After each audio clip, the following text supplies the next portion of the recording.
자, 셋째 시간 진행하겠습니다. 아까 가압류 가처분 뭐 이런 말씀을 드렸었죠. 전 시간에 가압류 가처분에 대해서 말씀드렸는데 일단 그게 들어가 있으면 불안하겠죠. 그런데 그걸 역용하는 사람들이 생길 수가 있겠죠. 일단 특히 내 물건이 경매에 처하게 생겼어요. 임의경매나 강제경매에 처하게 생겼어요. 그러면 방어막으로 내 지인이나 작전 세력을 만들어 가지고 가처분 가압류를 딱 걸어 놓으면 이제 입찰자들 입장에서 불안해지죠. 잘 모르니까. 우리는 작전 친 걸 알지만 제3자 입장에서는 서류만으로는 이게 작전을 친 건지 실제로 가압류나 가처분 할 만한 피보전 채권이 있어서 들어온 건지 판단하기가 쉽지 않지 않습니까? 그러면 경매 낙찰이 좀 잘 안 되겠죠. 그렇게 해서 낙찰가를 낮춰서 또 자기 진이 싸게 잡는, 자기네들은 알고 있으니까, 그게 작전인지 알고 있으면 마음대로 전략을 필 수 있잖아요. 가격을, 입찰가를 낮춘 다음에 한 3번 정도 유찰시킬 수 있잖아요. 그러고 나서 자기네들은 싸게 다시 그 물건을 가져갈 수 있지 않습니까? 이해되시죠? 예, 그렇게 되면 문제가 있어요, 없어요? 이 가처분이나 가압류 제도는 피보전 채권이 있는 사람들이 처음 계약할 때 뭔가 근저당 설정이나 뭘 해놓지 않아서 피해를 보게 생겼을 때 그 사람들의 채권을 보존해주기 위한 제도인데 악용할 수 있단 말이죠. 이렇게 모든 법은 완벽하지 않잖아요. 법을 아무리 완벽하게 만들어도 그걸 사용하는 인간들이 악용할 여지가 조금씩 있어요. 어느 법이나. 그죠? 이 가처분과 가압류도 마찬가지입니다. 그래서 그거는 막아야 되겠다 라고 생각을 한 거예요. 법원 입장에서도. 그래서 어떻게 했냐면 가압류나 가처분에 있어서 취소 요건이 있어요. 취소 요건. 취소 요건이라는 건 뭐냐면 채권자가 가압류나 가처분을 집행해서 등기를 했어요. 네? 등기를 했는데 만약에 이걸 한 이유는 뭐라 그랬어요? 고난소송을 해서 고난소송에서 승소해서 그걸 집행권원으로 실제 피보전 채권을 환수하려는 게 목적이라고 그랬잖아요. 그러면 정상적인 가처분권자나 가압류권자는 뭘 하겠어? 그 다음에 당연히 고난소를 걸겠죠. 그게 정상이잖아요. 그런데 가처분이나 가압류만 딸랑딱 걸어놓고 고난소송을 안 해. 냄새가 나죠, 그건. 그죠? 이거 실질적으로 채권을 받을 목적이 아니라 다른 사람들, 제3자들한테 이 물건을 건들지 못하게 오히려 자기네들의 작전을 성공시키기 위해서 가이드 친 거야 라고 볼 수 있잖아요. 그래서 만약에 이렇게 집행을 해놓고서는 본안소를 제기를 안 해. 그러면 이 가압류나 가처분을 취소할 수 있는 요건이 성립한다는 거예요. 근데 그게 좀 복잡한 게 만약에 가압류나 가처분을 등기한 날짜가 2002년 6월 30일 이전에 가압류나 가처분을 해놨어요. 그러면 이 물건에 대해서는 제척기간이 10년입니다. 이 가압류나 가처분을 해놓은 날짜로부터 10년이 지나면 취소할 수 있게 되는 거예요. 그런데 10년을 해줬더니 이것도 좀 너무 긴 것 같아 라고 생각한 거예요. 그래서 2002년 7월 1일부터 요거 다음 날이죠, 바로 2005년 7월 27일 사이에 만약에 가압류나 가처분을 등기했어요? 그러면 5년이 지나면 취소할 수 있게 해준 거예요. 본안소를 그 사이에 5년 이내에 안 하면. 이해되시죠? 근데 이것도 긴 것 같아. 이거 너무 긴 것 같아. 그래서 어떻게 했어요? 2005년 7월 28일 이후에 가압류나 가처분을 해놓은 거는 그 가압류 가처분 등기로부터 3년이 지나면 취소 처분할 수 있게 해준 거예요. 취소 요건이 성립하는 겁니다. 이해되시죠? 여기서 주의하실 거는 그러면 가압류나 가처분을 해놓고 뭐 여기에 해당되는 어떤 날에 가등기가 돼 있는데 만약 이 경우라면 3년이 지났어요? 그럼 취소 요건이 성립했죠? 그렇다고 해서 그러면 가압류나 가처분이 바로 말소될까요? 그건 아니에요. 말소가 자동으로 되는 건 아니에요. 말소는 신청을 또 해야 돼요. 말소 등기를 해야 됩니다. 누가? 그 물건의 소유주나 또는 어떤 그 물건에 의해서 자기가 이익을 취해야 되는 채권자 입장에서 이걸 지워야 되겠다 싶으면 취소 요건을 갖추었으니까 취소 등기를 하면, 취소 청구를 하면 취소가 되는 거예요. 이해되시죠? 무슨 뜻인지? 그러니까 이 날짜는 등기부 등본에 써 있잖아요. 가처분이 돼 있는 날짜. 그럼 이건 본안의 소를 요 기일 이내에 하냐 안 하냐지 승소 판결이 확정 판결이 났냐 안 났냐가 아니에요. 주의하실 점은 확정 판결이 10년 이내에 나야 되냐 안 나냐가 아니라 본안의 소를 10년 이내에 소를 제기했느냐 안 했느냐가 핵심입니다. 제대로 아셔야 돼요. 뭘 아실 때는. 그죠? 왜냐하면 소라는 거는 2심, 3심 갈 수 있기 때문에 길어질 수도 있거든요. 하지만 적어도 첫 번째 소를 제기했다는 얘기는 그 어떤 채권자가 자기의 이익을 대변하기 위해서 걸었다는 거잖아요. 근데 그것도 안 걸었다는 얘기는 이 사람은 본안의 소를 통해서 어떤 피보전 채권이 없는 사람이구나 라고 판결을 내려버리겠다는 겁니다. 이 사람은 진짜가 아니야. 가짜로 가이드 쳐놓은 거야 라고 보겠다는 겁니다. 제가 말씀드렸죠. 법은 권리위에 잠자는 자는 보호해주지 않는다고요. 실제로 피보전 채권이 있어도요. 내가 가압류 가처분만 걸어놓고 잊어먹고 살았어. 그 사람의 권리도 이 제척기간에 걸립니다. 지나면 그 사람도 피보전 채권을 돌려받지 못해요. 이해되시죠? 무슨 말인지? 법이라는 건 이 양면의 날이 있습니다. 어떤 사람을 보호해 주려다 보니 선의의 피해자도 생기는 거예요. 이해되셨죠? 이게 그냥 제가 말씀드린 게 아니고요. 99년 10월 23일 선고 99다해 사건 번호 99다해 37887 판결 내용 가지고 말씀드린 거예요. 자, 아까 사기를 안 당하려면 제가 뭐라 그랬어요?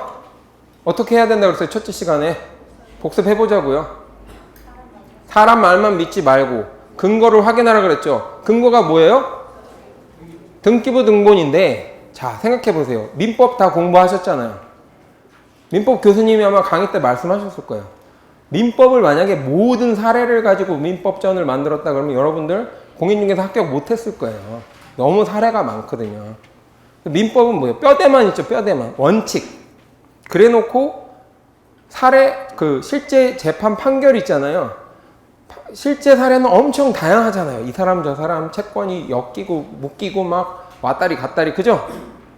그것들을 다 법전에 넣으면 오히려 공부하는 사람이 더 힘들어요. 그러니까 민법전에는 핵심만 써놓고 나머지 구체적인 사례는 뭐예요? 판례로 보완을 하는 거예요. 판례로. 그럼 실무를 하면서 만약에 내가 근거로 삼아야 될 건 뭐예요? 민법전도 봐야 되지만 구체적인 사례들, 판례. 구체적인 사례라는 게 옆집 공인중개사가 이렇게 말하더라. 그게 사례가 아니고요. 실제 재판이 이렇게 판결이 났더라. 그리고 1심, 2심에서는 이랬었는데 3심에 뒤집어졌더라면 뭐가 중요한 거예요? 확정 판결이 중요한 거예요. 확정 판결이.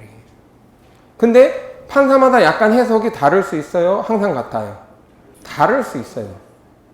그래서 하나만 딱 찾아보시면 안 되고 비슷한 것들을 여러 개 찾아보셔야 돼요. 그러면 약간의 미묘한 차이들이 있는데 내 케이스하고 가장 근접하는 게 뭔지, 그리고 단순히 그걸 완전히 똑같은 걸 찾기는 어려울 거 아니에요. 그러면 법리를 따져보셔야죠. 그때 민법이 필요한 거예요. 이런 케이스하고 민법의 원칙하고 두 개를 조합해보면 어느 정도 윤곽이 나옵니다. 그리고 잘 모르실 때는 어떻게 돼요? 교수님한테 물어봐야죠. 그리고 판례 내가 이렇게 그냥 교수님 이거 어떤 거예요? 이게 아니고 교수님 제가 이런 케이스가 있는데 판례를 찾아보니까 비슷한 게 이런 게 있는데 좀 헷갈리네요. 이렇게 해석하면 제 케이스도 이런 거 같고 이런 거 같은데 어떻게 해석하는 게 맞을까요? 라고 지금까지 모아놓은 자료도 같이 보내셔야죠. 교수님한테. 그래야 교수님도 이렇게 하는데 내가 좀 더 자료를 찾아보고 답변을 해주겠다라고 하실 수도 있고 이 정도 자료만 보면 내 생각엔 이 가능성이 높겠다. 교수님들도요. 어떻게 답변을 해주는 게 좋은 교수님이에요? 이러했을 때 이 가능성이 높다. 교수님이 그게 나쁜 게 아니에요. 왜냐하면 판사마다 판결이 달라질 수 있어요. 그렇지만 이럴 가능성이 높다라고 밖에 말씀해 주시기 어려울 거예요. 판사 자체는 아니니까 교수님들도. 복잡한 케이스 같으면 아주 분명한 케이스는 이렇습니다라고 말씀해 주실 수 있지만 진짜 미묘한 케이스는 법리적으로 봤을 땐 이렇지만 판례상으로는 이렇게도 있고 저렇게도 있으니 약간의 위험성은 있지만 이쪽 가능성이 좀 높다. 이 정도의 답변을 해주실 수밖에 없는 그런 케이스들도 있을 수 있다. 그건 양해를 해달라. 이해되셨죠? 다음 저당권 및 전세권 을구 관련이죠. 뭐 가장 대표적인 게 뭐예요? 근저당 설정이죠. 왜? 매수할 때 대출 다 끼고 산다는 거죠. 그러면 소유권 이전 등기라고 근저당권 설정이 거의 같은 날짜예요. 대부분의 케이스가 그렇습니다. 경매해도 보통 말소 기준 권리가 근저당권 설정이 되는 이유가 거기 있죠. 가장 빠르니까. 가장 빠르니까. 여기는 개인이네요. 개인인데 1,800만 원, 채권 최고에 1,800만 원. 보통 금융기관에서 근저당 설정을 제일 많이 잡죠. 그럼 근저당 설정이 1억 2천이다. 그럼 이 사람은 1억 2천 대출 받은 거예요? 아니죠. 대략 1억 정도라고 봐요. 1금융권, 은행 같으면 120% 잡습니다. 왜? 나중에 연체이자 발생할 걸 고려해서 근저당 설정 1억 불려주면서 1억 2천 잡아놔요. 왜? 1억 2천 한도 내밖에 못 받거든요. 근저당 설정은. 마이너스 통장 같은 개념이에요. 한도 내에서만 이렇게 빌려주고 받을 수 있는 거니까. 이해되시죠? 근데 만약에 3금융권에서 대출 받았다 새마을금고 막 이런데요. 그러면 1억 3천 잡혀 있어요. 그럼 얼마 빌린 거예요? 1억 빌린 거예요. 한 130% 잡으니까. 그렇게 보셔야 돼요. 자, 근저당권 설명 안 해드려도 되죠? 이거 너무 잘 아시는 거니까. 마이너스 통장 개념이다 생각하시면 돼요. 왜 저당권을 안 잡냐면 저당권은 금액을 확정 짓잖아요. 근데 대출이라는 게 처음에는 확정이지만 계속 갚아 나가잖아요. 또는 연체하잖아요. 그럼 변동이 되죠. 그러니까 변동이 되는 걸 그때그때 저당권을 잡을 수가 없잖아요. 금융기관 입장에서. 그러니까 한도 금액 걸어놓고 그 내에서 마이너스 통장 개념으로 이 한도 내에 실제 원리금, 연체이자까지 더해서 그만큼을 채권으로 잡을 수 있게 계약을 쓰는 거예요. 이해되시죠? 전세권. 이거 잡아주면 집주인은 천사예요. 천사를 만났다 생각하시면 돼요. 없어요. 너무 기대하지 마세요. 이건 어쩔 수 없이 그래서 만든 제도가 이제 전입신고하고 확정일자 받는 제도를 만들어 놓은 거예요. 어쩔 수가 없으니까 세입자를 보호해줘야 돼. 왜? 그것도 등기부등본에는 공시가 안 되지만 어쨌든 모든 사람에게 공시되는 제도에 전입세대 열람만 보면 알고 확정일자 공시돼 있으니까 확인해 보라 이거죠. 새로 매수하자 입장에서 확인해 보고 거래하라. 그것도 공시는 된 거다. 이런 겁니다. 자, 그러면 저당권이나 전세권, 을구 관련된 것에 있어서 뭔가 잡혀 있다면 매매계약을 할 때나 전세계약을 할 때 뭘 주의해야 될까요? 우리 입장에서. 자, 먼저 매매계약 한번 보겠습니다. 자, 잔금 지급 전 또는 잔금 지급 시에 동시에 매도자의 책임하에 이미 잡혀져 있던 근저당권, 전세권을 말소해줘야 되잖아요. 물론 당연하죠. 그 당연한 걸 왜 말해? 말하셔야 돼요. 확인하는 겁니다. 그분들은 부동산 거래를 맨날 해요? 우리처럼? 매수자, 매도자는 부동산 거래를 일주일에 한 건씩 해요? 아니죠. 우리는 자주 하니까 당연한 거. 그걸 뭐하러 말해? 당연하지. 하실 수 있는데 그분들은 자주 하는 게 아니잖아요. 1년에 부동산 거래 10번, 매매 거래 같은 경우는 10번 이상 하시는 분들이 거의 없어요. 그쵸? 보통 한 3번, 4번 이 정도 하신다고요. 매매 거래는. 전세 거래는 좀 많을 수 있겠지만. 그죠? 확인해 주셔야 되고 단순히 이걸 해야 됩니다 라는 것만 말씀드리라는 게 아니고요. 제 얘기는 실질적으로 동시행이 될 수 있을 건지 짜 맞춰 보셔야 돼요. 선생님들 되게 거래하시면서 어려운 게 뭐예요? 매매 계약 같은 경우에 이사 오는 날과 이사 빠지는 날 맞추기 어렵죠.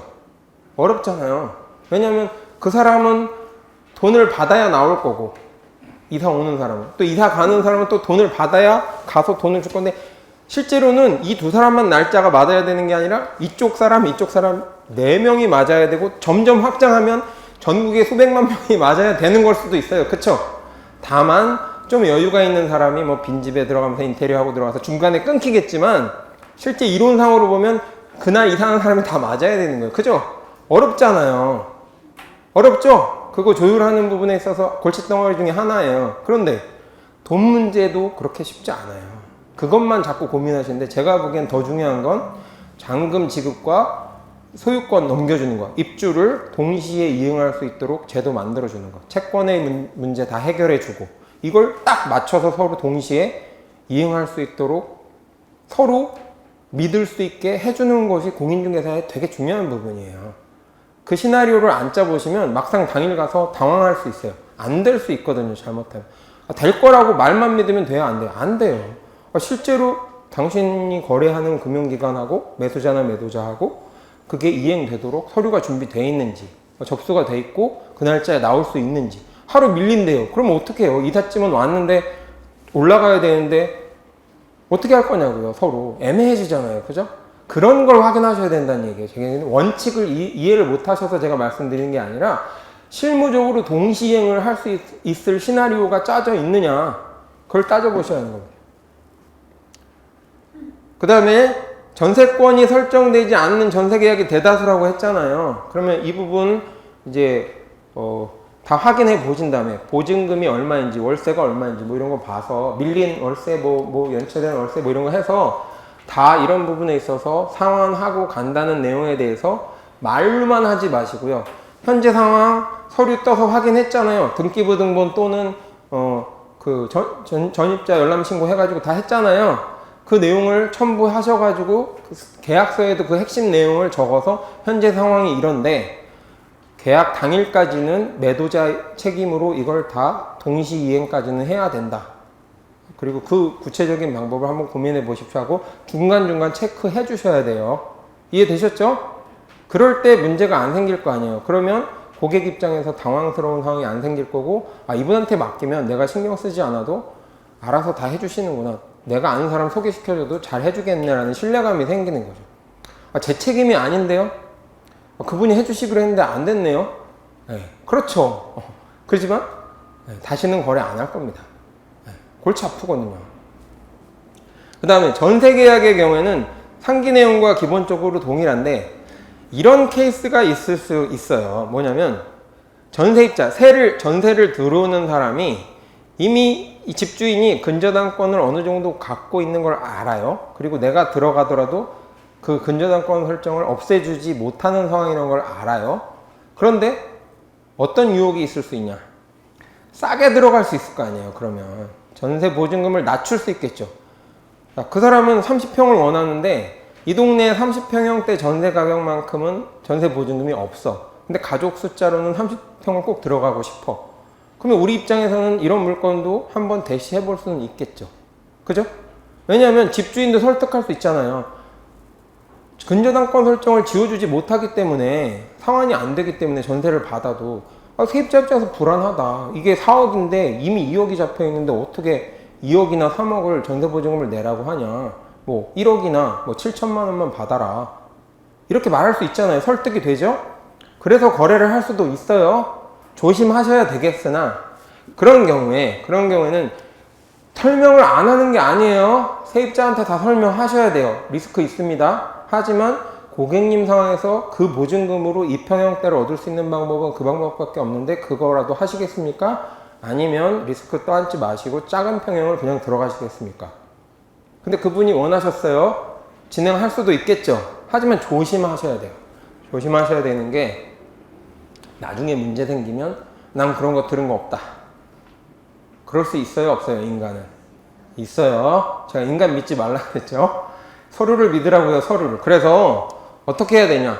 선순위 근저당권이 설정되어 있으니까 유사시에 세입자가 전세보증금을 변제를 못 받을 가능성도 있다 설명하고 그 부분을 계약서에 쓰세요. 이 부분을 설명했음.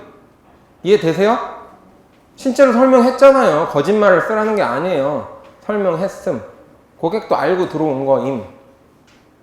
그거잖아요. 그거 한 줄이 나중에 분쟁이 생겼을 때 선생님들을 살릴 수도 있고 죽일 수도 있어요. 이해되세요?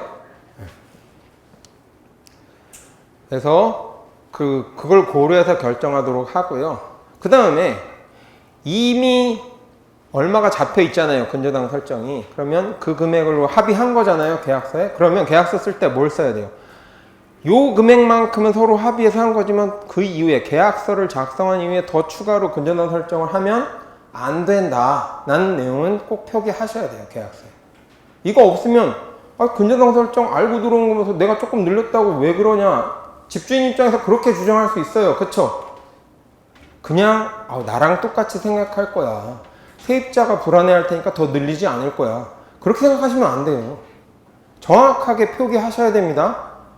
매도자가 지켜야 될, 그러니까 전세를 주는 집주인이 지켜야 될 내용도 세입자도 너 리스크 떠안고 들어가는 거 알았지? 확인. 전세를 주는 집주인도 내가 더 이상 금전당 설정을 더 늘리진 않을 거야. 이 수준을 유지할 거야. 약속했지? 오케이. 계약서의 양자에 대해서 다 쓰시라는 얘기예요. 이해되셨죠? 꼭 써놓으십시오. 세입자가 전입신고나 확정일자를 먼저 받기 전까지는 후순위로 잡는 것까지는 어쩔 수 없죠. 뭐 후순위로 잡는 건 어쩔 수 없잖아요. 그것까지야. 그 집주인 마음인데 그건 어차피 선순위로 들어가 있으면 되는 거니까. 그쵸? 이왕이면 후순위도 잡지 않는다 그러면 더 좋고요. 그건 분위기 봐서 좀 융통성 있게 하시면 될 것 같아요. 자, 많은 질문 들어오는 거요. 신탁등기 빌라 전세계약 해도 되나요? 안 되나요? 사례 가지고 말씀드릴게요. 자, 사례입니다. 공동중개였어요. 임차인 측을 변호하는 공동중개였습니다. 매매가 200억 원짜리 오피스 건물인데 그 중에 2층을 보증금 1억에 임차할 예정이었어요. 근데 문제는 등기부등본 떼봤더니 갑구에 신탁등기가 있어요. 그리고 을구에는 융자 80억 원 잡혀있어요. 일반적으로는 200억짜리 80억이면 40%죠. 그렇게 나쁘진 않잖아요. 그죠? 그렇게 나쁘진 않아요. 이것만 보면. 그럼 우리는 융자 80억인 줄 안다고. 그죠? 그래서 찜찜해서 이제 임대인 측 부동산이 있을 거 아니에요. 합동계약이니까. 그죠? 임대인 측 부동산 설명은 뭐예요? 근저당 80억밖에 없다. 안전하다. 이 정도면. 상가 중에 이렇지 않은 게 어딨냐. 여태까지 여러 차례 이렇게 다른 전세입자도 들어왔다 나갔다 반복했다. 한 번도 문제 된 적 없으니까 건물주 믿고 진행해라. 결론은 뭐예요? 이 임대인 측 부동산은 신탁등기에 대해서 전혀 모르는 분이에요.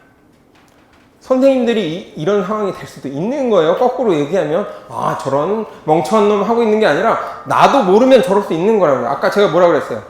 의도적으로 사기를 칠 수도 있지만 내가 몰라서 사기꾼이 될 수 있어요. 어느 순간 나도 모르게. 모르는데 아는 척 하다가. 그죠? 자, 왜 그러냐? 신탁등기를 띄워봤어요. 신탁등기는 인터넷에서 못 띄어요. 등기소 가야 됩니다. 띄워봤더니 자, 뭐가 문제가 되냐? 문제가 될 만한 소지의 내용만 요약해봤어요. 신탁회사의 서면 동의가 없는 임대차 계약은 금지가 되어 있어요. 집주인이 신탁이라는 건 믿고 맡기는 거예요. 신탁회사한테. 그런데 신탁회사가 동의 안 해주면 집주인이 임대차 계약을 하지 못하게 되어 있는 조항이 있다고요. 그러면 신탁회사가 동의 안 했는데 집주인하고만 내가 집주인만 믿고 거래를 했어요? 그 계약은 무효예요. 이해되시죠? 그 다음에 신탁원부에 별도의 선순위 채권이 120억 원 잡혀있어요. 신탁등기는요, 일반 등기부 등본에는 신탁등기가 있음, 신탁등기 번호밖에 없어요. 내용은 안 나와. 근데 신탁등기를 떼어봤더니 거기에 선순위 채권이 120억 있어요. 자, 보세요. 200억 원짜리 물건인데 선순위 채권 120억에 아까 일반 등기부 등본에 80억 있었죠? 융자. 합치면 얼마예요? 200억. 200억짜리 건물인데 200억 대출이에요. 깡통이에요. 깡통. 그러면 내 보증금 돌려받을 수 있다 없다? 없다. 이거 알면 하겠냐고요. 모르니까 하는 거지. 모르면 용감해지는 거예요. 모르면. 자, 발생할 수 있는 문제점 요약해 볼게요. 일단 계약 무효될 수 있겠죠. 신탁회사가 처음에는 브레이크 안 걸어요. 신탁자와의 위탁자와의 관계도 있고 원래 소유주 위탁한 사람과의 관계도 있고 하니까 안 걸어요. 근데 위탁자와 신탁회사가 틀어졌어. 뭐가 문제가. 그때는 걸 수 있겠지. 왜 우리 계약 내용에는 내 동의 없이는 집주인이 전세 계약 못하게 돼 있는데 했다. 이거 무효다. 그러면 뭐예요? 앞에 계약이 무효면 뒤에 계약은 무효예요. 그렇죠? 그 다음에 만약에 건물이 경매 들어갔어요. 보증금 회수 가능할까요? 거의 못 받는다고 보셔야 돼요. 200억도 못 건지잖아요. 낙찰가가 200억이 되겠냐고요. 많이 받아봐야 90% 받겠지. 그러면 선순위 채권 200억 원인데 나한테 올 돈은 없어요. 그 다음에 자, 그 사람이 뭐 영업을 하려고 빌렸겠죠. 세입자, 전세입자가 인테리어 하느라고 돈 들었었고 쫓겨나면서 또 원상복구 해놓으라고 할 거예요. 너 무효인 계약인데 네 마음대로 여기다 뭐 시설 했어? 원상복구해놔. 철거해. 그것도 돈 들죠? 그 다음에 기타 내가 사업장을 옮기는 바람에 영업 매출 못하죠? 그 다음에 여기서 영화권 만들어놨는데 이동하면 이쪽 영화권 잃어버릴 거 아니에요. 손실이 크겠죠. 사실은 이게 제일 클 수도 있어요. 어떻게 보면. 그죠? 몇 년간 내가 공들여서 영화권 만들어놨는데, 그죠? 그러면 열이 받아요, 안 받아요? 전세 들어온 사람이. 열 받죠. 나는 공인중개사 믿고 했는데, 이 엉터리 공인중개사. 뭐 하겠어요? 손해배상 청구하겠죠. 소송 걸어요. 한두 푼이 아니잖아요. 입장을 바꿔놓고 생각해봐요. 나는 이런 리스크를 줄이려고 공인중개사료를 내고서는 전세계약을 함께 했는데 내 입장에서 리스크를 하나도 검토 안 해줬으니 너도 책임 있는 거 아니냐라고 하겠어요, 안 하겠어요? 당연히 하겠죠. 그러면 그 소송에서 만약에 판사가 공인중개사 책임이 60%입니다 때려버리면 이건 뭐 상황에 따라서 달라질 수 있겠죠, 비율은. 근데 보증금 1억 날렸죠? 못 받았잖아요, 전세보증금. 인테리어 8천, 원상복구 2천이면 2억인데 2억 중에 공인중개사한테 60% 손배 비율이 나오면 1억 2천 물어줘야 되는 거예요. 이해되세요? 네. 중단해야죠. 신탁등기부 떠봤는데 아무리 욕심나도 이건 하시면 안 돼요. 자, 신탁이라는 거 다시 정리해 볼게요. 자, 집주인이에요. 이 사람이 신탁이라는 걸 믿고 맡기는 건데 누가? 집주인이 위탁자가 신탁회사한테 맡기는 거예요. 뭐를? 특정한 권한을 맡기는 거예요. 원래 소유권은 완전한 권리죠. 소유권을 갖고 있으면 소유도 할 수 있고 처분도 할 수 있고 관리도 할 수 있잖아요. 근데 그 중에 소유만 그대로 갖고 있고요. 처분하고 관리권을 넘겨버리는 거예요. 처분하고 관리는 신탁회사 네가 해. 그러니까 처분하고 관리는 이제 누구한테 권리가 있어요? 수탁자한테 있는 거죠. 그러니까 수탁자의 동의가 필요한 거예요. 처분이나 관리를 하려면. 건물자가 아니라 건물주입니다. 건물주가 마음대로 처분 및 관리하는 것을 맡게. 왜 이런 걸 할까? 대부분 케이스가 이런 거예요. 부모님이 연세가 드셔서 돌아가시는데 아들이 하나 있어. 근데 너무 어려. 그럼 어린애한테 소유권을 넘겨주면 옆에 파리떼가 모이겠죠. 그럼 얘가 판단 능력이 떨어지니까 재산을 날려버릴 수 있잖아요. 또는 성인이라고 해도 애가 아직 날라리야. 뭔가 좀 이렇게 믿을만 하지가 못해. 팔랑귀야. 사기당하기 딱 좋게 생겼어. 불안하잖아요, 부모 입장에서. 그럼 어떻게 돼요? 얘가 몇 살 이상 됐을 때, 30이나 40쯤 돼서 좀 세상을 보는 눈이 생겼을 때, 또는 뭐 소설이나 드라마 같은 거 보면 뭐예요? 미션을 주죠. 변호사한테, 얘한테 이 미션을 하나씩 줘서 미션을 통과하면서 얘가 성숙하게 만들어요. 드라마를 너무 많이 봤죠, 그죠? 그걸 통과하고 나면 이 과제들을 해결하면 그때서야 소유권을 넘겨줘라. 뭐 이렇게 애가 좀 성숙한 다음에, 지적으로 이렇게 성숙한 다음에. 이해되시죠? 그래서 마음대로 처분 못하게 신탁회사에 맡겨놓는 거예요. 처분이나 관리권. 그리고 소유권은 아들한테 주고. 그런 경우가 많아요. 이해되시죠? 수탁자의 동의 없이 권리 행사를 할 수 없어요. 그래서 건물주는. 자, 그러면 우리가 만약에 이 계약을 하고 싶다, 놓치고 싶지 않다. 아까처럼 선순위 채권이 그렇게 막 깡통은 아니고 신탁등기부등본에 써있는 선순위 채권하고 일반 등기부등본에 써있는 채권하고 합쳐봐야 그렇게 크지 않다라면 계약을 진행해 볼 수도 있겠죠. 하지만 확인은 해봐야 돼요. 일단 신탁 원부를 발급받아서 등기소 가서 발급받아서 선순위 채권 확인해 봐야죠. 한 2페이지 읽다 보니까 이게 나왔어요. 아, 요만큼이네 끝? 아니요. 끝까지 다 읽어보셔야 돼요. 여러 페이지면 끝까지 다 읽어보세요. 왜? 뒤에 추가 채권이 더 붙을 수 있어. 앞에 써있는 거 확인했으니까 채권은 여기 다 모여있나 보다. 아니요. 다 읽어보셔야 돼요. 전체 금액이 얼마인지 확인해 보셔야 돼요. 이해되시죠?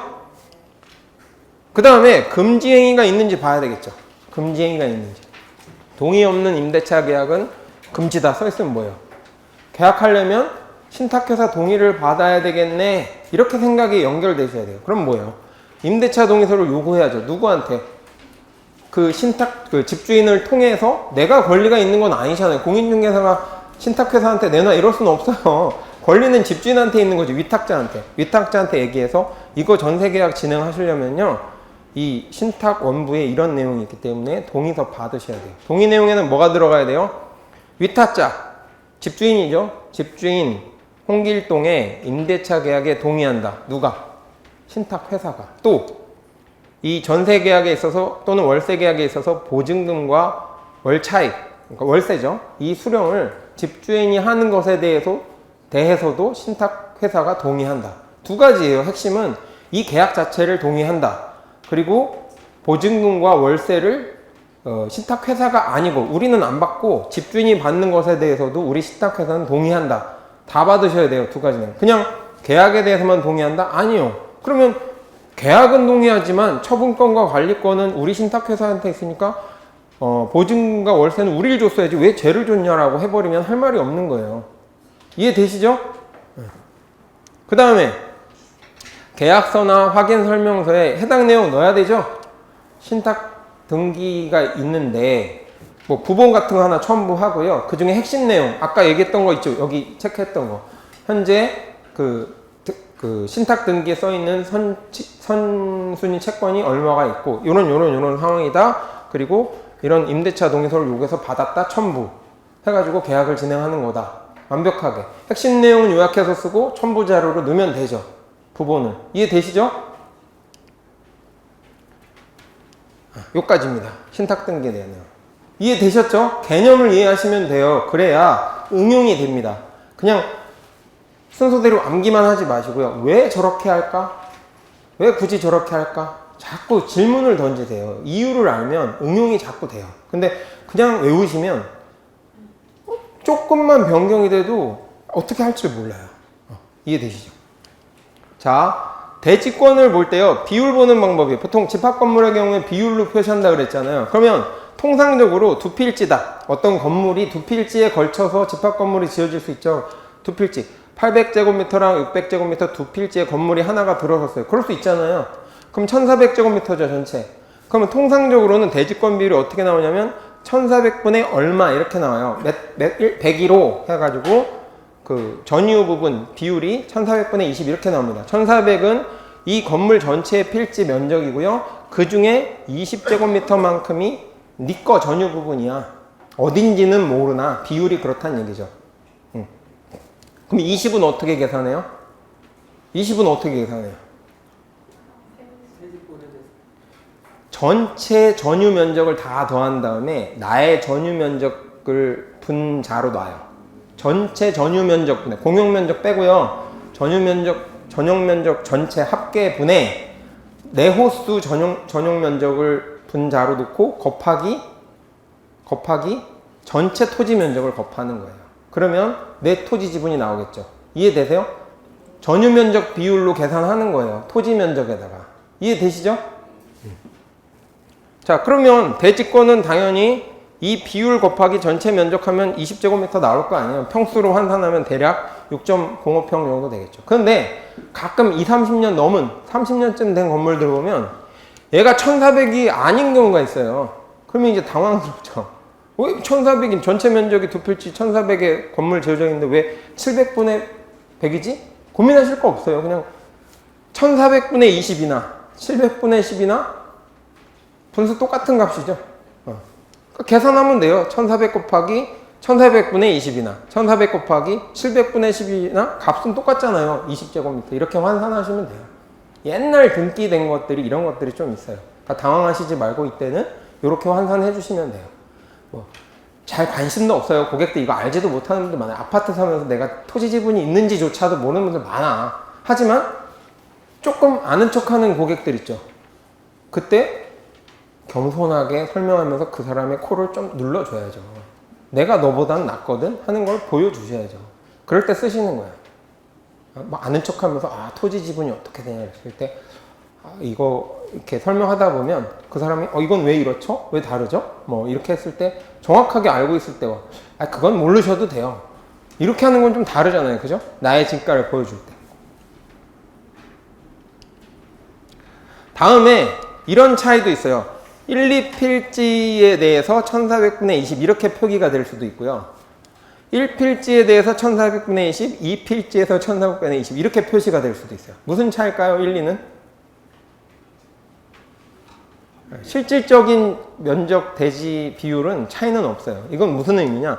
이건 전체 필지, 두 필지 전체에 대해서 소유권 지분이 1400분의 20이라는 얘기고 얘는 1필지에 대해서도 1400분의 20 2필지에 대해서도 1400분의 20 이렇게 소유가 되어 있다 이런 얘기예요. 뭐 물론 이게 숫자가 복잡해지면 두 가지 계산 방법으로 계산했을 때 약간 평수로 환산하거나 그럴 때 차이가 날 수는 있는데 큰 차이는 없죠.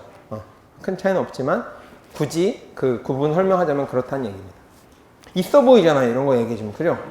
남들은 모르는 거 내가 알고 있어야 좀 차별화가 되지. 자, 등기부 권리 분석 핵심 포인트 말씀드립니다. 자, 등기부 권리 분석 경매하면서요. 말소 기준이 제일 중요하잖아요. 뭐 경매학원 같은 데 가면 막 28주 공부하면서 막 공부하고 나면 어떻게 돼요? 네, 처음보다 더 모르는 것 같아. 막 복잡해져가지고 처음에는 그래도 뿌리는 내가 막 민법 배우고 그래서 기초는 갖고 있다고 생각했는데 경매 막 28주 공부하고 나면 어떻게 돼요? 머리가 막 뒤죽박죽 돼가지고 이렇게 돼요. 그죠? 솔직히 공부하신 분은 아실 거예요. 그죠? 그래서 제가 오늘은 그런 복잡한 걸 설명할 게 아니라 다 잊어버려라 그런 거. 오히려 그렇게 얘기할 겁니다. 자, 보세요. 우리가 알고 있는 거 뭐예요? 말소 기준은 압류나 가압류, 저당권, 근저당권, 담보 가등기 같은 것들 중에서 등기부 등본에 기록된 시간 순서상 가장 빠른 것, 그러니까 선순위로 되어 있는 것이 말소 기준 권리가 된다. 이렇게 다들 알고 계시죠? 기본적으로 공부하신 분들은 그렇게 알고 계실 거예요. 맞죠? 그게 대부분 또 맞아. 대부분 실무적으로는 뭐가 우선순위가 돼요? 근저당 설정이 우선순위가 돼요. 왜? 집을 사면서 돈을 빌리기 때문에. 통상적으로는 거의 근저당 설정이 1순위고요. 그 밑에 뭐가 막 있는데 결국엔 다 말소 되는 거죠. 왜? 근저당 설정이 말소 기준 권리가 되니까 경매 치면. 맞죠? 자, 그런데 그거를 알아놓으시되 그것만 믿지 마시라는 겁니다. 그리고 특히 경매 같은 거 들어갈 때 왜 나는 머리가 복잡하니까 남을 믿고 싶죠. 그러면 경매 사이트 들어가면 어떻게 돼 있어요? 다 권리 분석 돼 있어. 그러니까 걱정 말고 들어가세요. 근저당 설정이 통상 맨 첫 순위니까 다 말소됩니다. 그냥 들어가세요. 이런다고요. 실력이 없는 애들이 잘못 판단을 하거나. 그죠? 그거 믿고 들어가시면 큰일 납니다. 왜 그런지 말씀드릴게요. 제가 말씀드리는 건 그거 믿지 마시고 내가 판단하는 거는 머리는 써보세요. 자꾸 훈련해야 내가 업그레이드 되니까. 하지만 내가 좀 경매 뭐 실무 과정 공부했다. 내가 몇 번 경매 해봤다 해서 그 내 판단만 믿고 들어가지 마십시오. 절대로. 뭘 보셔야 되냐면 자, 경매 들어가면요. 매각 물건 명세서라는 걸 반드시 공람하게 해줍니다. 경매 물건이 되면요. 법원에서 매각 물건 명세서라는 걸 오픈해줘요. 반드시. 이건 해줄 수도 있고 안 해줄 수도 있는 게 아니라 반드시 해줘야 됩니다. 법원 입장에서. 그럼 거기 보면 뭐가 있냐면 요쯤 칸에요. 뭐가 있냐면 등기된 부동산에 관한 권리 또는 글씨가 작은데요. 가처분으로 요까지가 한번 끊는 거고요. 매각으로 그 효력이 소멸되지 아니하는 것이라는 칸이 있어요. 무슨 말이에요? 이거 경매 처분에서 낙찰됐을 때도 효력이 안 없어지는 권리가 이런 것들이 있어. 여기다 써놓는 칸이야. 그 말이에요. 근데 지금 같은 경우에는 아무것도 없죠. 그 얘기는 뭐예요? 내가 생각했던 거랑 마찬가지로 소멸되는구나. 이렇게 생각하시면 돼요. 이해되셨죠? 두 번째 점검하는 거예요. 내가 생각한 게 맞는지. 근데 내가 생각한 거랑 다를 수 있죠. 뭐가 써 있으면 다시 생각해 보셔야 돼요. 그 다음에 이런 거는 이제 경매 사이트 같은 데 보면 이런 거 많이 분석해서 올려놓죠. 그죠? 그럼 우리 이쪽 보잖아요. 그래서 이거 가지고 분석해서 올려놓잖아요. 통상적인 거. 자, 소유권이 누구한테 있는데 근저당이 제일 먼저 잡혔고 그 다음에 가압류, 근저당 2차, 압류 2차 이미 이제 돈 같은 거 빌린 거에 대해서 근저당 설정 안 잡았던 거에 대해서 예를 들면 신용카드 대출이라든지 이런 거 잡을 수 있겠죠. 그죠? 그러면 우리 원칙대로라면 최초 선순위인 근저당 설정 이후로 다 말소 이거잖아요. 그런데 그게 원칙이긴 하나. 자, 아까 말씀드렸던 매각 물건 명세서 이건 다른 물건이에요. 아까 건 깨끗했잖아요. 아까 말씀드렸던 부분이. 여기는 똑같은 칸이에요. 등기된 부동산에 관한 권리 또는 가처분으로 매각으로 그 효력이 소멸되지 아니하는 것 해놓고 뭐가 써있네. 긴장하셔야 돼요. 이 물건은. 뭐라고 써있냐면 갑구 5번에 등기부 등본 갑구 5번에 뭐가 있냐면 소유권 이전 등기 청구권 가등기는 경매 쳐도 말소되지 않고 매수인이 인수함 써있어요. 뭐예요? 매수자가 낙찰자가 인수한다는 얘기예요. 앞에로 봐서는 아니었잖아요. 그죠? 우리 배웠던 원칙으로는 근저당이 선수니까 다 지워져야 되잖아. 근데 뭐예요? 여기에는 살아남는 게 있대. 그런 것 중에 대표적인 게 가처분이 많아요. 가처분은 심지어는 후순이라도 주의하셔야 돼요. 가처분 중에 일부 가처분들은 왜 피보전 권리가 다르잖아요. 가처분이긴 한데 피보전 권리가 다르단 말이에요. 여러 가지. 가처분의 피보전 권리에 따라서 이게 후순이라도 살아남는 게 있어요. 그래서 잘 모르겠다 그러면 어떻게 해야 돼요? 하지 마셔야 돼요. 그러면 해야 될지 하지 말아야 될지 내가 판단한다? 아니, 경매 학원의 김 과장 말을 듣는다? 아니, 이거 확인하라고요. 경매는 누가 집행하는 거예요? 법원이 하는 거예요. 법원이 최고 권위자라고요. 그럼 법원 말을 들어야지. 법원 말을. 최종은 법원 말이에요. 법원이 하라는 대로 하면 돼요. 법원이 안내한다고 이렇게 친절하게. 그 다음에 전세권자의 경우에는 뭐가 중요해요? 이 임차인 권리 분석할 때 이제 전세권자가 있으면 대항력과 우선 변제권이 중요하죠. 통상적으로는 전세권은 거의 없고 이제 전입신고하고 확정일자 받아놓은 거 있을 거 아니에요. 그럼 뭘 비교해야 돼? 최선순위 설정이 며칠로 되어 있는지, 뭐 근저당 설정이나 이런 것들이 며칠 되어 있는지. 통상적으로는 근저당 설정이 많아요. 그 다음에 전입신고일과 확정일자 받은 날하고 두 개를 비교해 봐야죠. 통상적으로는 근저당 설정이 더 빠르죠. 집주인이 집 살 때부터 근저당 설정 받으니까. 그러면 전세입자는 아무리 빨리 신고해 봐야 이게 남아있는, 살아있는 상황에서 그 전입신고하고 확정일자 받아봐야 후순위잖아요. 그러면 대항력 있어요, 없어요? 없어요. 나가려면 나가야 돼. 경매되면 쫓겨나요.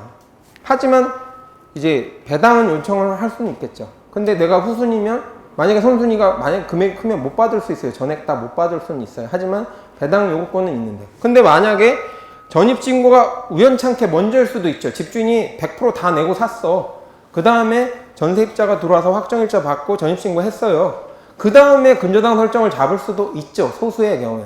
그 경우에는 이 전세입자는 어때요? 대항력도 있고 우선 변제권도 있죠. 그때는. 만약에 낙찰자가 나가라고 해도 안 나가도 돼요. 전세 계약 기간 동안에는. 이해되세요? 그러니까 우리는 경매할 때도 이걸 알아야 되지만 전세 계약할 때도 그래서 가급적이면 근저당 설정이 안 잡혀 있는 데 들어가야죠. 그죠? 잡혀 있으면 아까 어떻게 하라 그랬어요? 전세 보증금을 낮춰야지. 실익은 있어야 될 거 아니에요. 리스크를 또 안고 전세 들어가는데 뭐하러 제 돈 다 주고 들어가냐고요. 잘못하면 전세 보증금 날리는데 그렇게 계약해주면 안 돼요. 양자를 균형 있게 본다고 해도. 맞죠? 내가 양쪽 다 대리인이야 하더라도 중립적으로 해야죠. 그죠? 네. 그래서 자, 지금 같은 경우에는 근저당 설정 최선순위 설정일자가 2007년 1월 15일이에요. 1월 15일. 근저당권이. 근데 전세입자 이거 그 경매 관련된 사건본을 이렇게 찾아보면요. 여기에 현장조사가 있고 권리신고가 있어요. 그러면 현장조사라는 건 뭐예요?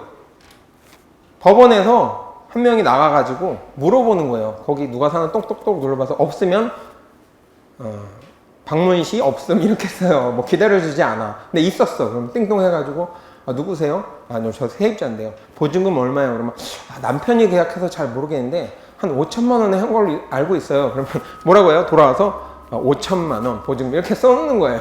정확해요? 안 정확해요? 안 정확해요. 이건 그냥 대략 참고 자료예요. 근데 권리신고는 뭐예요?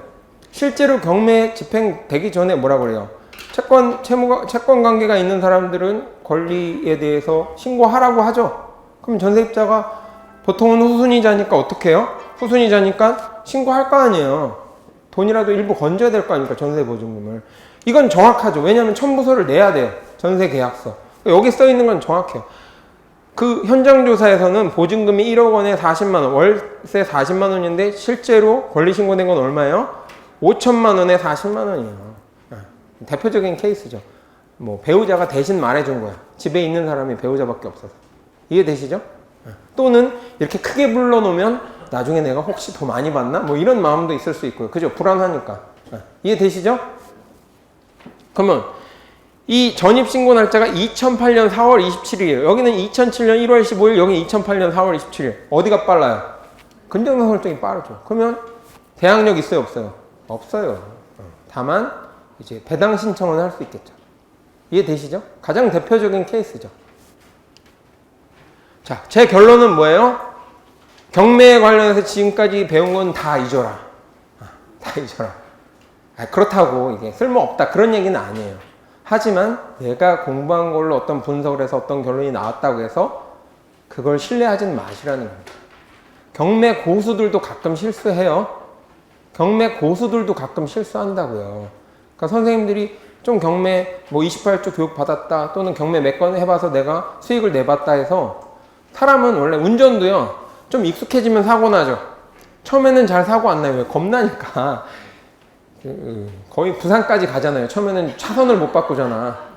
근데 좀 운전하면 어떻게 돼요? 한 손으로 딱 해가지고 막 이렇게 선글라스 탁 끼고 발 하나 올리고 막 이러면서 사고 나는 거 아니에요. 그죠? 경매도 똑같아요. 처음에는 오히려 겁나서 못해. 근데 내가 좀 안다 이거죠. 뭐 선순위 근저당 설정 있네. 그 밑에 다 지워지네. 오케이. 내가 인수할 거 없어? 바로 지르면 되지. 낙찰. 이렇게 된단 말이에요. 잘못하면.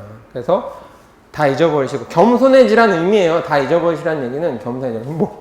뭘 봐라.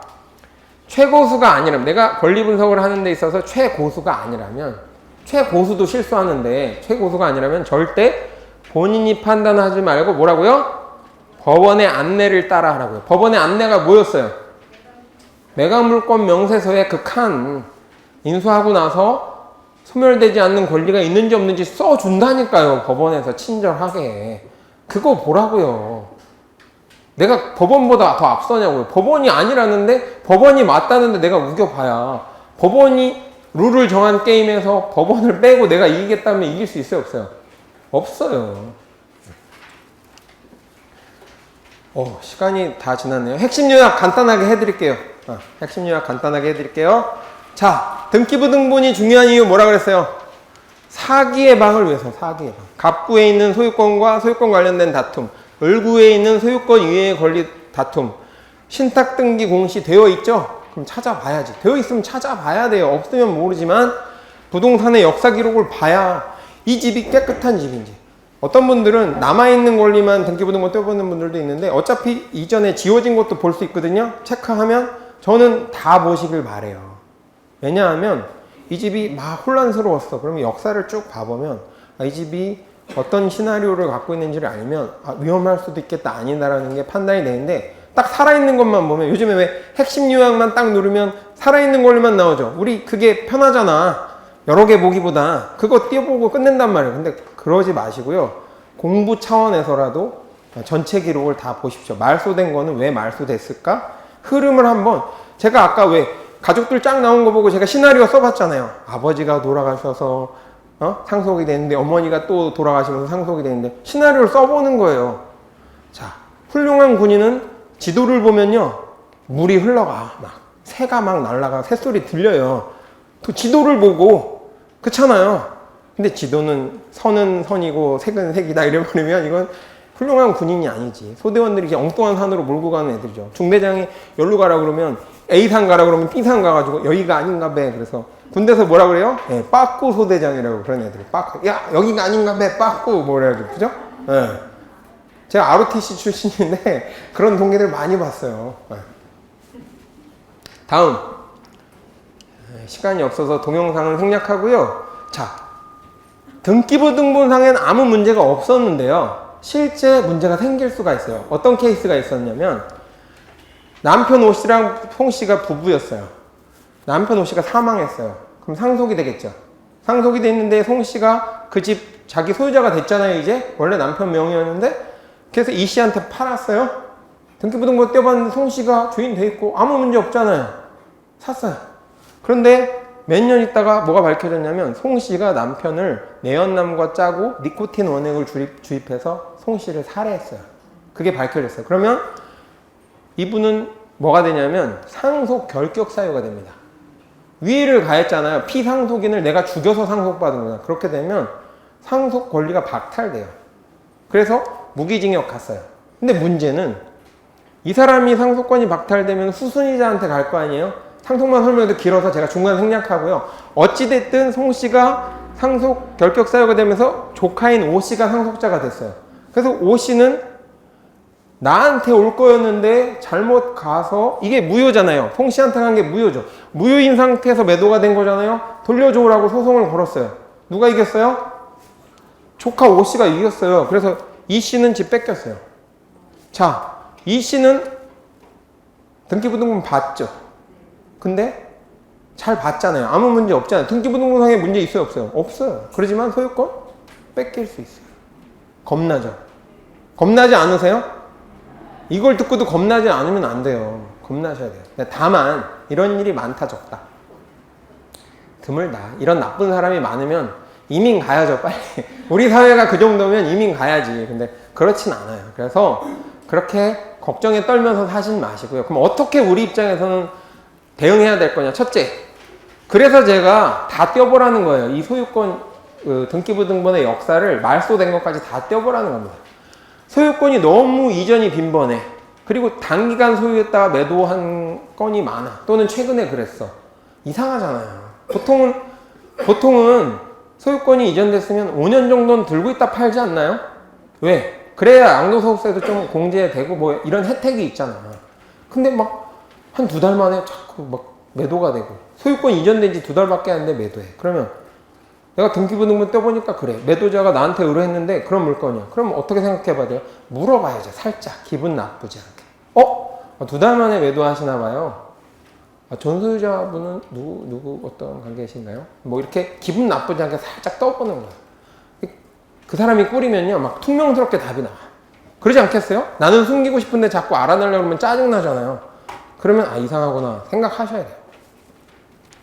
그 다음에 직전 소유자하고 현 소유자가 어떤 관계인지. 이 남편이 사망해서 상속받았다 그랬는데 어떤 남자랑 같이 왔어. 매연남이랑. 이상하잖아요. 안 그럴 것 같죠? 근데 그런 것에 뭐 범죄도 완벽하게 살인도 했는데 그 정도에 대해서 대담할 수 있어요. 그런 거 보셔야 돼요. 그 다음에 지나치게 저렴하게 금매로 내놓은. 그러면 왜 그러신가? 타당한 이유가 있나요? 뭐 이렇게. 되게 싸게 내놓으셨네요. 금방 팔릴 것 같아요. 살짝 띄워주면서 이렇게 물어보는 거죠.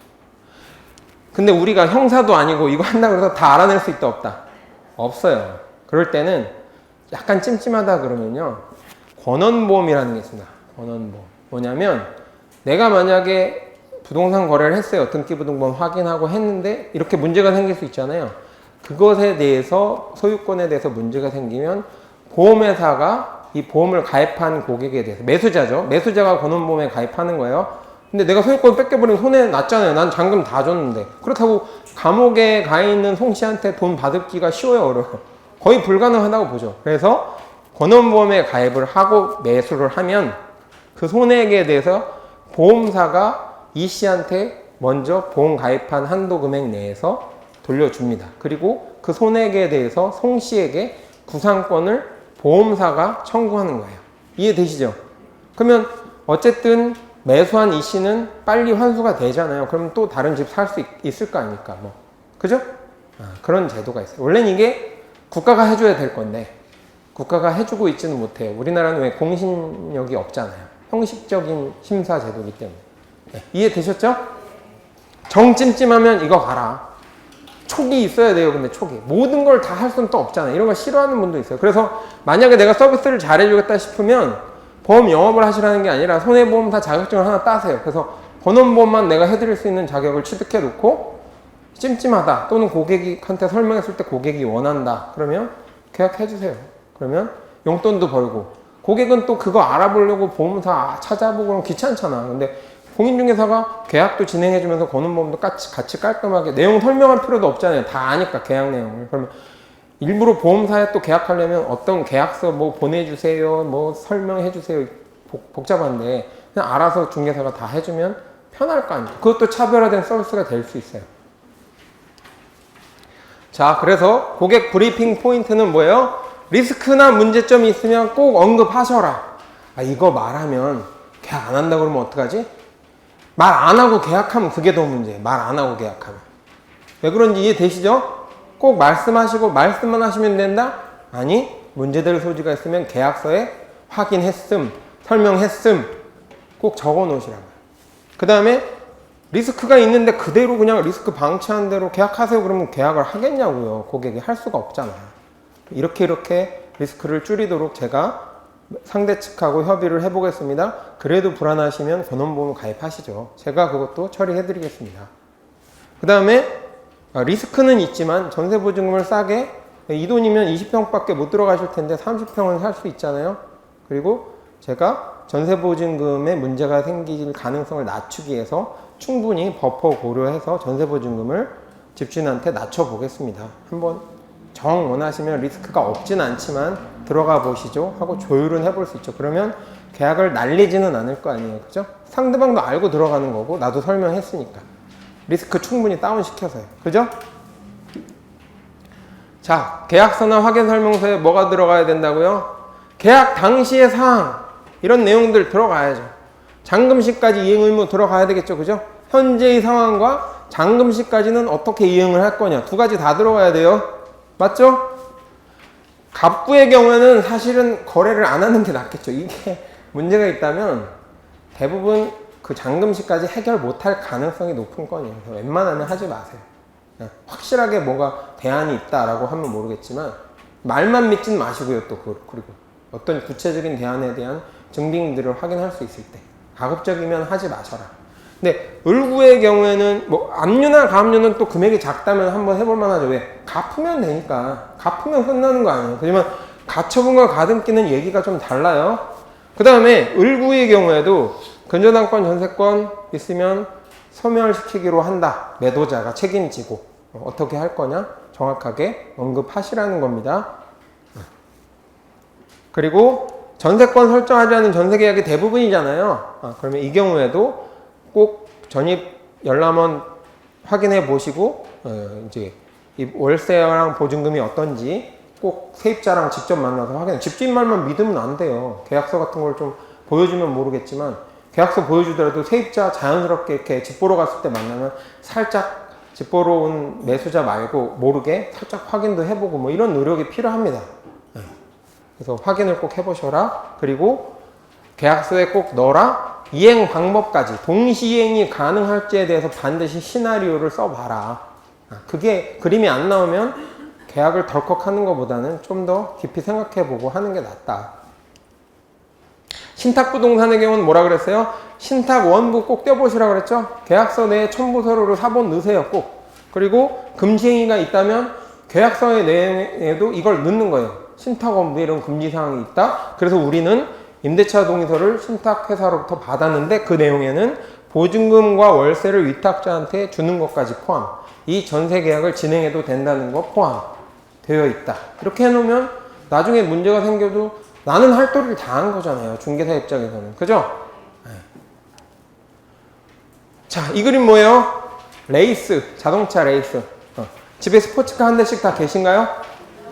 네, 그게 없으면 한 두세 대쯤은 있어야 인생 사는 거지. 그죠? 네, 농담이에요. 째려보지 마세요. 자, 선두가 뒤바뀌는 것은 늘 자동차 경주의 곡선 구간이라고 합니다. 자동차 경주의 승패는 직선이 아니라 곡선 구간에서 판가름이 납니다. 곡선 구간은 직선 구간보다 달리기가 어렵다. 하지만 경쟁자를 제칠 수 있는 기회이다. 우리에게 등기부 등본이 막 지저분하고 신탁 등기가 들어가고 하는 거는요, 어려움이죠. 우리에게 바로 곡선 코스예요. 하지만 그 곡선 코스를 너무 리스크가 있는데 무리하게 돌다가 사고가 나면 경기를 망쳐요. 하지만 어느 정도의 리스크를 떠왔는데 내가 그 곡선을 잘 달려본 경험이 있는 사람은 한두 대 정도는 제낄 수 있죠. 곡선 구간을 가면서. 너무 리스크하지 않게. 이해되시죠? 그래서 거기서 순위를 바꿀 수 있는 거예요. 선생님들에게 등기부 등본상 권리가 복잡한 것은 위기일 수 있으나 그걸 잘 판단해서 포기해야 될 것. 여기서는 너무 무리하게 추월하던 사고가 날 것 같다 하시면 안 돼요. 하지만 지금은 한두 대 정도 제낄 수 있는 기회다. 내가 자신이 있다. 그럴 가능성이 높다. 확인이 된다라고 하면 해볼 만도 한 거죠. 여러분에게 기회이기도 합니다. 그래서 오늘 교육이 선생님들이 이 곡선 구간을 지나면서 어느 정도는 선의의 경쟁에서 추월을 할 수 있는 그런 내용이 되었으면 좋겠습니다. 예. 이상으로 교육 마치겠습니다. 감사합니다.